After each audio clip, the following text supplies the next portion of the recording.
नमस्कार मो डायटिशियन स्मृतिरेखा नायक जड़े मैडम मते मेसेज माध्यम क्वेश्चन टे पचारि से दीर्घ दिन है यूटीआई मेडिसिन खाऊँ किंतु से चाहूँगी एवं यूटीआई मेडिसिन खाइबेनी डाएट टिप्स कौन कौन फॉलोअप कले से निजको यूटीआई रु रक्षा करें।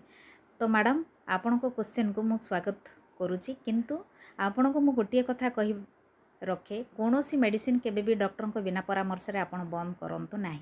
Definitely I will give you some dietary tips but आपण को डाइटरी टिप्स आपण को 6 मंथ्स फॉलो करबा पई पड़िबो। कौन सी डाइट टिप्स केबे 15 दिन मासक फॉलोअप कले आपण तार बेनिफिट पाई परिबे नाही। आपण को नियाती 6 मास फॉलोअप करबा पई पड़िबो। तापरे क्वेश्चन आसी यूटीआई इन्फेक्शन रे साधारण पुरुष और महिला दुई जन आक्रांत होइथांती। ई कोली बैक्टीरिया यूरिनारी ट्रैक इन्फेक्शन रे भूमिका बेसी रही है से आपन को सफिशिएंट पानी पीवा पड़ो। नंबर 2 रे यूरिनारी ट्रैक को भल भाव सफा सुतरा रखापी पड़ो।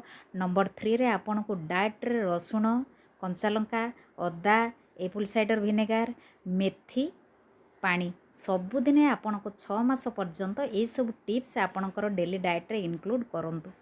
बाहर मिल्क प्रोडक्ट सुगार जिनस एसबू जिनस इन्फेक्शन बढ़ी थाए से सब जिनस आपन अवॉइड करंतु। आउ जो सब टिप्स मु कहली से सब जिनस आपन डाएट रे इनक्लूड कले definitely you will get benefit. Thank you.